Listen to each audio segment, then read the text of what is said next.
주의 증거들은 놀라움으로 내 영혼이 이를 지키나이다.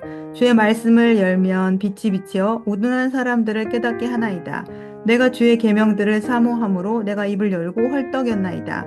주의 이름을 사랑하는 자들에게 베푸시던 대로 내게 돌이키사 내게 은혜를 베푸소서. 나의 발걸음을 주의 말씀에 굳게 세우시고 어떤 죄악도 나를 주관하지 못하게 하소서. 사람의 박해에서 나를 구원하소서. 그리하시면 내가 주의 법도들을 지키리이다. 주의 얼굴을 주의 종에게 비추시고 주의 율례로 나를 가르치소서. 그들이 주의 법을 지키지 아니하므로 내 눈물이 시냇물 같이 흐르나이다. 여호와여, 주는 의로우시고 주의 판단이 옳으니이다.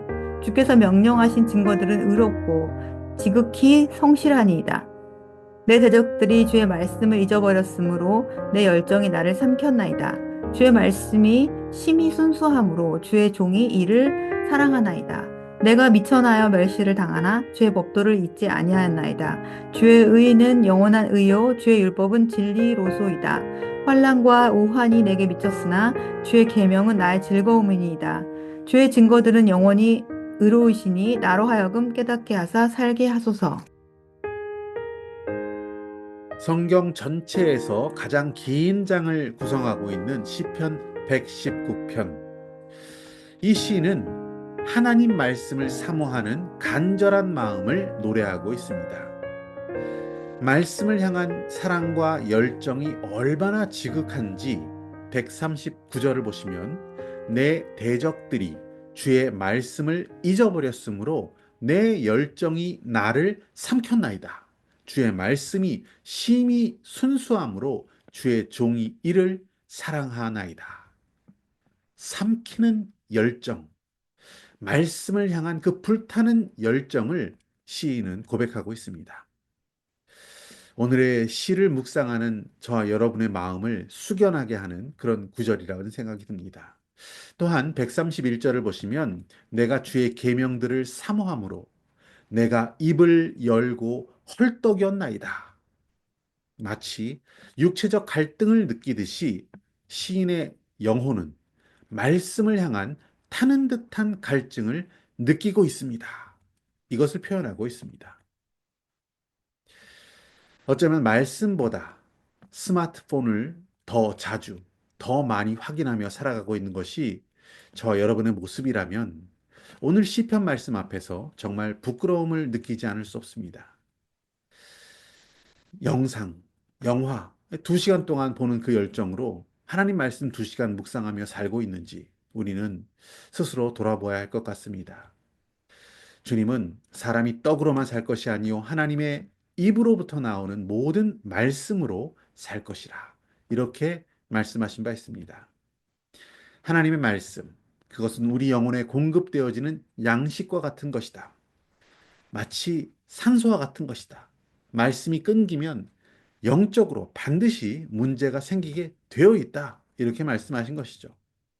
물을 제대로 마시지 않으면 우리의 신체에 문제가 오듯이 말씀 없이 사는 인생에는 영적인 탈수 현상이 오게 되어 있는 것입니다.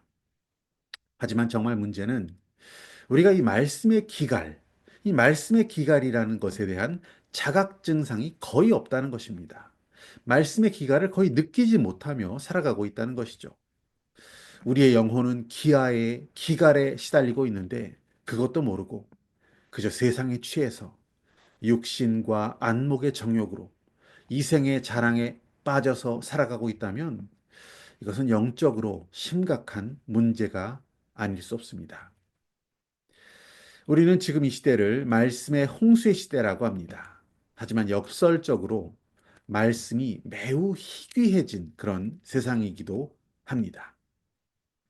말씀의 회복이 필요합니다. 그것을 위해서 우리는 우리의 삶 속에서, 우리 삶의 시간 속에서 말씀이 실종되어 있는 그 영역들을 찾아내야 합니다.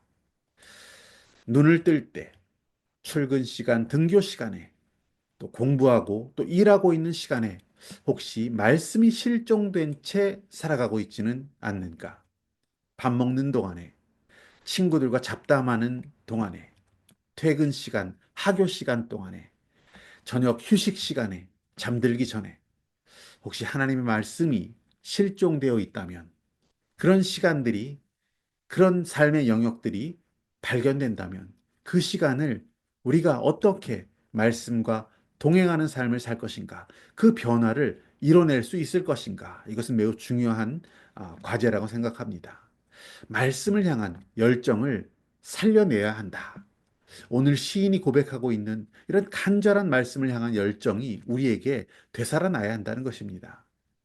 이것은 단지 개인적인 차원에 머물러서는 부족하다라고 생각합니다. 공동체적으로도 말씀 사랑 운동, 말씀의 열정을 회복하는 운동을 시작할 수 있어야 할 것 같습니다. 하나님 말씀을 내가 얼마나 사모했고 그 말씀을 붙들고 내가 어떻게 살아냈는지를 고백하는 그런 교제가 회복되어야 합니다. 말씀을 사모하지 못했고 또 읽지 못했던 그런 연약함을 고백하는 자가 있다면 그를 격려해주고 또 도전하고 중보하는 공동체적인 그런 노력이 필요하다고 생각합니다. 하나님의 말씀, 그 말씀은 이 혼란스러운 세대 가운데 유일한 나침반이 됩니다. 절대 진리가 사라져버린 세상, 다원주의가 오히려 각광받는 이 마지막 때, 우리는 변하지 않는 영원한 기준이 되어지는 하나님 말씀을 붙드는 자가 되어야 합니다. 영원 불변하시는 하나님을 알아가는 최고의 길, 말씀입니다. 말씀은 하나님을 만나게 하고 또 묵상하면 할수록 우리는 하나님을 더욱 사랑하게 됩니다. 예전에 사랑한다면 하루 3번이라는 우유 광고가 있었던 것이 기억납니다. 하나님을 사랑하는 자, 그는 하나님의 말씀을 매일매일 더 습관적으로 가까이 하게 될 것입니다. 그리고 그렇게 사는 자는 주님을 사랑하는 마음이 더욱더 깊어져 가게 될 것입니다. 하나님의 말씀, 우둔한 자를 지혜롭게 한다라고 하셨습니다. 고난 가운데 있는 자도 그 삶 가운데 하나님의 말씀을 묵상할 때 초자연적인 평강이 그에게 임하게 되는 것. 그것이 하나님의 능력 아닙니까? 무엇보다도 영혼을 살리고 새롭게 하는 하나님의 말씀.